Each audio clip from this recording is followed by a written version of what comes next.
requirement for sitting.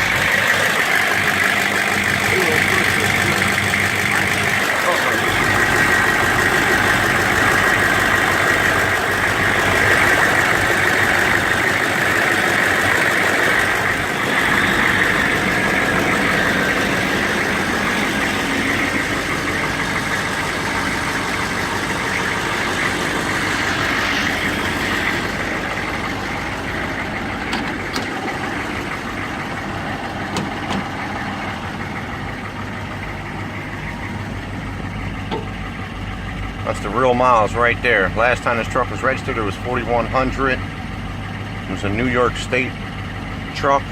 Service engine's on because oil pressure sensors bypass right now. And it has a code, I'm not gonna lie, it has a code for optical sensor. Injection pump's dirty as shit, really needs a new pump. But other than that, it's super low miles. No chips in the dashboard, nothing. The interior is really good. All the windows work.